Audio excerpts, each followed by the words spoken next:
Hello friends, welcome to Aditya income tax classes. अब हम अपना पॉलिटिकल अफेयर्स का दूसरा पार्ट चालू कर रहे हैं। इसका पहला पार्ट हम आई होप आपने देख लिया होगा।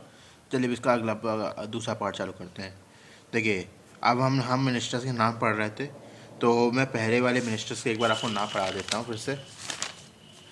देखिए, cabinet minister Shri Rajnath Singh, minister of defence; Shri Amit Shah, minister of home affairs; Shri Nitin Jairam Gadkari, minister of road transport and highway and minister of micro small and medium enterprises; Shri D Sadananda Gowda, minister of chemicals and fertilizers; Shri Nirmala Sitharaman, minister of finance and minister of corporate affairs; Shri Ramvilas Paswan, minister of consumer affairs, food and public distribution;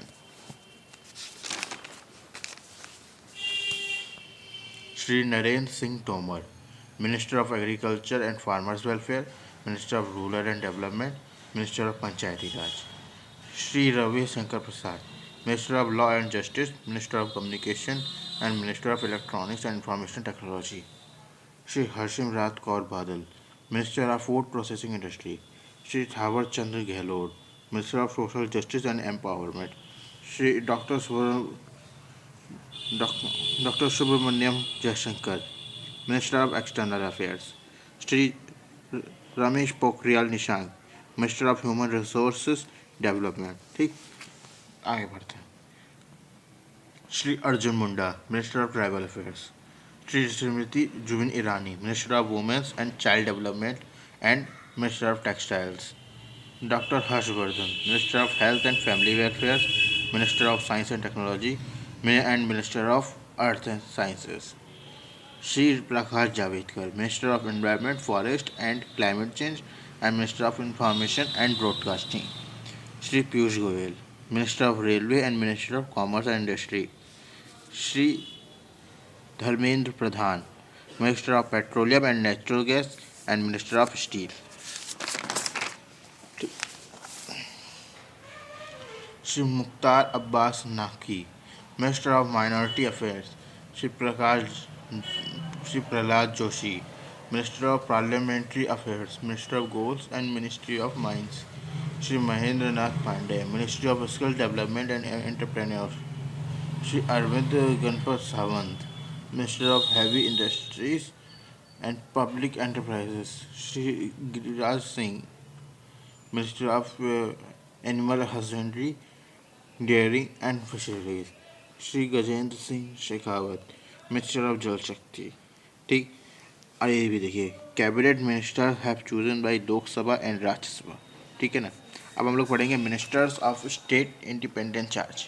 ठीक, Shri Santosh Kumar Gangwar, minister of labour and empowerment and employment; Shri Rao Inderjit Singh, minister of statistics and programme implementation, minister of planning; Shri Shripad Yesso Naik, minister of Ayurveda, yoga and naturopathy, Unani Siddha and homeopathy, Ayush. ठीक, doctor Jitendra Singh, minister of development of north eastern region. अब मैं बता दूँ, ये आयुष की ये full form है Ayurveda, yoga and naturopathy, Unani Siddha and homeopathy. ठीक है ना। Shri Kiren Rijiju, minister of youth affairs and sports; Shri Prahlad Singh Patel, minister of culture and minister of tourism;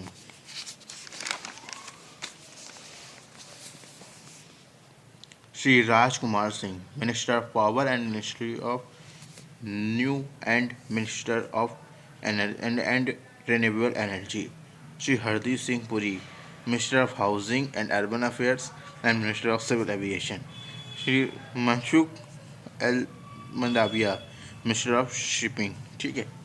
अब देखिए, minister of state independent decision ले सकते हैं और वह पीएम को तभी रिपोर्ट करते हैं जब वह डिसीजन कंट्री के लिए हो या कंट्री के लिए होता है, और वह सीएम को भी रिपोर्ट कर सकते हैं जब वह स्टेट के लिए होता है। फॉर एग्जांपल देखिए, जैसे कि इलेक्ट्रिसिटी का काम है तो पूरे देश में काम कराना होता है, तो वो पीएम को रिपोर्ट भी कर सकते हैं, और किसी स्टेट का है तो ये लोग किसी स्टेट के सीएम को भी रिपोर्ट भेज सकते हैं, ठीक है ना। तो इनका ये काम होता है, ठीक। Minister of state Shri Shripad Yesso Naik, minister of defence doctor Jitendra Singh, prime minister office, minister of personnel public grievances and pension, department of atomic energy Shri Kiren Rijiju, minister of minority affairs Suresh Devarshi Chaudharia, Shri Chaudharia, minister of women and child development ministry Shri Rajkumar Singh, minister of skill development and entrepreneurship Shri Hardeep Singh Puri, minister of commerce and industry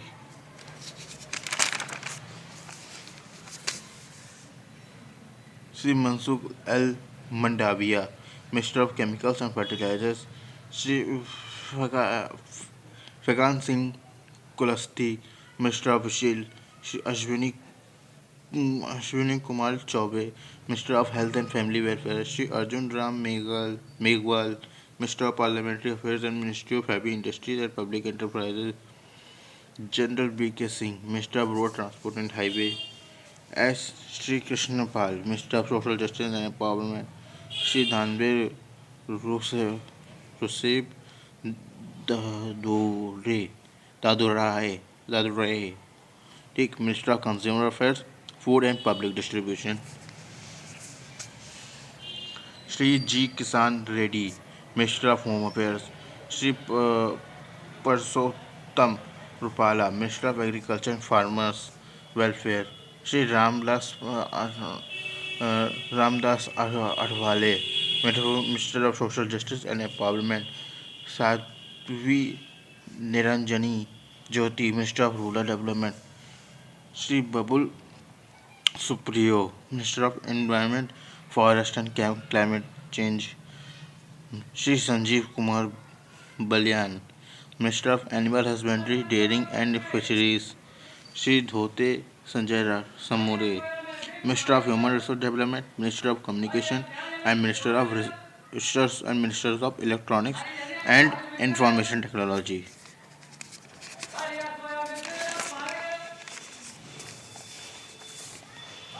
Shri Anurag Singh Thakur, ministry of finance and ministry of corporate affairs Shri Angadi Suresh Channabasappa, minister of railway Shri Nityanand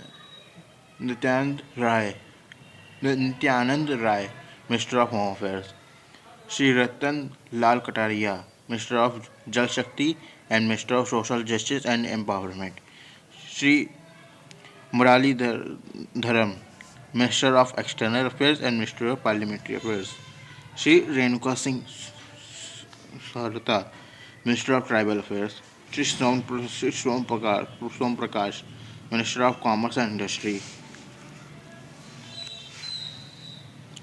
Shri Rameshwar Teli, minister of food processing industries Shri Pratap Chandra Sarangi, minister of micro small and medium enterprise and minister of animal husbandry dairying and fisheries Shri Kailash Choubey, minister of agriculture and farmers welfare, ठीक है ना। क्या देखिए, जो minister of state होते हैं is subordinate office to the cabinet, ये cabinet के सबऑर्डिनेट ऑफिस होते हैं, ठीक, ऑफिसर्स वगैरह होते हैं, ठीक है ना। ये सब मैंने आपको पढ़ा दिया है, ये सब नेता वगैरह का नाम है। और मैं आपसे रिक्वेस्ट करता हूँ कि इन चीज़ों को याद रखिए, ठीक। ये आपसे आगे चलकर बहुत पूछा जाएगा। तो आगे चलिए आगे पढ़ते हैं आगे। और देखिए, appointment of new governors, union governors appointed 5 new governors on 1 September 2019 as under, ठीक। तमिलसिया सौंदरराजन तेलंगाना, ठीक है ना। कलराज मिश्रा राजस्थान, बंडारू दत्तात्रेय हिमाचल प्रदेश, आसिफ मोहम्मद खान केरला, भगत सिंह केसरिया महाराष्ट्र, इन सबको यूनियन गवर्नमेंट अपॉइंट किया है 5 गवर्नर्स को, ठीक है ना। इसके अगला देखते हैं। हिमाचल प्रदेश गवर्नर काला राज Mishra was transferred to Rajasthan and former Union Ministers Bandaru Dattaria was appointed in his place as the governor of Himachal Pradesh. यानी कि जिस स्टेट कहते हैं इन्हें दूसरे स्टेट को बना दिया गया है, ठीक है ना। Kalraj Mishra will be replacing Kalyan Singh in Rajasthan. Kalyan Mishra की कलराज मिश्रा की जगह कल्याण सिंह कर दिया गया है न्यू सीएम राजस्थान के। Former civil aviation minister Asif Mohammad Khan was appointed as the governor of Kerala. Khan replaces former CGIP Sadarivam, whose 5 year term came to an end. Senior BJP leader Bhagat Singh Kosharia was appointed as the new governor of Maharashtra. Kosharia would be succeeding Vidyasagar Rao, whose 5 year term came to an end recently. ठीक, आइए अब हम लोग बढ़ते हैं। देखिए, यह है गवर्नमेंट ऑफ इंडिया। अब देखते हैं इसे। गवर्नमेंट ऑफ इंडिया की दो गवर्नमेंट होती है, एक सेंट्रल गवर्नमेंट, एक स्टेट गवर्नमेंट। सेंट्रल गवर्नमेंट में दो पार्लियामेंट आते हैं, लोकसभा, राज्यसभा। लोकसभा को लोअर हाउस कहते हैं और राज्यसभा को अपर हाउस कहते हैं। Lok Sabha is lower house, Rajya Sabha is upper house. और ये मिनिस्टर ऑफ पार्लियामेंट के अंडर में आती है। ठीक, MP। अब state government is moderated and operated by state legislative assembly और विधानसभा। ठीक, members of legislative assembly MLAs। जो स्टेट होते हैं उनमें MLAs होते हैं। जैसे कि लोकसभा के जो इलेक्शन होते हैं उन्हें MLA सिलेक्ट करते हैं। यानी कि इसमें अब मैं आपको आगे बताता हूँ, रुकिए एक minute. There are 550 maximum members in Lok Sabha. Lok Sabha में वोटिंग होती है। लोकसभा में जो मेंबर्स चुने जाते हैं उन्हें पब्लिक के द्वारा चुना जाता है। लेकिन राज्यसभा के मेंबर्स को लोकसभा की वोटिंग के द्वारा चुना जाता है। यानी कि लोकसभा के मेंबर ही उन्हें चुन सकते हैं। ठीक है ना। राज्यसभा में there are 250 members in Rajya Sabha. In present time the maximum number of member in Lok Sabha is 542 plus 2 Anglo Indians. मैं आपको बता दूं, ये अभी तक एंग्लो इंडियन चलता रहा है, लेकिन अब एंग्लो इंडियन अब ख़त्म हो गया है। नरेंद्र मोदी जी, हमारे देश के जो इस समय प्राइम मिनिस्टर हैं, मिस्टर नरेंद्र दामोदर दास मोदी, उन्होंने एंग्लो इंडियन सब खत्म करा दिया है। In present time the maximum number of member in Rajya Sabha is 245। 233 are elected members and 12 are decided by the president. यानी कि 233 तो लोकसभा के द्वारा चुने गए वो राज्यसभा के लिए, और 12 मेंबर्स जो डिसाइड होते हैं वो प्रेसिडेंट के द्वारा होते हैं। अब देखिए, how Lok Sabha members are elected. This is depending upon the state of population and distribution in constituencies of all of the state और यूनियन टेरिटरी। अब मैं आपको बता दूँ, कॉन्स्टिट्यूएंसीज का मतलब होता है जिस स्टेट की पॉपुलेशन सबसे ज़्यादा होती है तो उस जगह के लोगों को बांट दिया जाता है कि वोटिंग आराम से हो पाए। तो जैसे कि यूपी के ले लीजिए। इंडिया में यूपी एक ऐसा स्टेट है जिस स्टेट की पॉपुलेशन सबसे ज़्यादा है। तो उस स्टेट की पॉपुलेशन को बांट दिया जाता है कि हम इतने लोग अलग अलग बांट देंगे और देखें कि कितने लोगों ने किन किन को वोट दिया है। ठीक है ना। अब देखिए, जैसे लिखा the largest constituency is UP, यानी कि सबसे ज़्यादा पॉपुलेशन यूपी की अपने इंडिया में। Population are considered by state wise and they have divided into various constituencies, and there are 543 seats and Indian citizens take a vote. BJP have achieved are 272 plus, यानी कि 2272 सीटें चाहिए होती हैं और 2272 से ज़्यादा सीटें पाई इन लोगों ने। Any citizen have take a vote to Lok Sabha. NDA national democratic alliance. देखिए, नेशनल डेमोक्रेटिक अलायंस का आपने नाम सुना होगा कि जब भी कोई पार्टी अगर नहीं जीत पाई तो वो नेशनल डेमोक्रेटिक अलायंस के द्वारा दूसरी पार्टी को भी अपने पार्टी में मिला देती है ताकि हम दोनों एक साथ संघर्ष करें। आप देखिए, इसमें लिखा है 2272 plus seats for to win for the election of Lok Sabha. 272 सीटें चाहिए होती हैं या उससे ज़्यादा। ठीक। Prime minister is the head of the ruling party. जो प्राइम मिनिस्टर उसका हेड होता है। The term Lok Sabha tenure for 5 years। और जो लोकसभा के मेंबर्स होते हैं उनका वो जो टेन्योर यानी कि कार्यकाल वो केवल 5 साल का होता है। How Rajya Sabha members are elected. Rajya Sabha members are elected due to the voting of Lok Sabha and MLA। देखिए, मैंने आपको बताया था लोकसभा की वोटिंग के द्वारा, लोकसभा के मेंबर्स की वोटिंग के द्वारा होता है और MLAs की वोटिंग के द्वारा। The term of Rajya Sabha tenure is for 6 years। in every 2 years 1/3 total number of Rajya Sabha is retired in 6 years। यानी कि राज्यसभा के मेंबर्स का जो टेन्योर होता है वो 6 साल का होता है, लेकिन हर 1/3 ईयर में, यानी कि 1/3 ईयर में आधे 1/3 ईयर में मेंबर्स जो होते हैं वो रिटायर हो जाते हैं। ठीक है ना। चलिए आगे देखते हैं।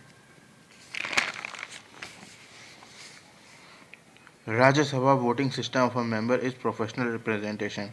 Through single cumulative voting. ठीक, India aimed at manufacturing a defense goods in India and the employment is so much make in India defense goods। ठीक है ना, ये एक अलग पॉइंट है, मैं आपको बता रहा हूँ। इसमें ये इंडिया का एक मतलब जैसे कि अभी हाल ही में नरेंद्र मोदी ने चलाया हुआ है मेक इन इंडिया का, जिसके द्वारा कि सारी चीज़ें इंडिया में बनाई जाएँ ताकि हम अपनी इंडिया की चीज़ें परचेज़ करें और हमारा इंडिया खुद को डेवलप हुआ है, ताकि देश का पैसा बाहर ना जाकर अंदर ही जाए, यानी कि हमारे देश में ही लगे और उससे हमारी इंडस्ट्रीज डेवलप हो तो हमारे लोगों को भी अच्छा खासा काम मिलेगा। Corporate social responsibility coming from company act 2013 के थ्रू यूज़ किया जाता है। मैं आपको बता दूं कारपोरेट सोशल रिस्पॉन्सिबिलिटी क्या होती है।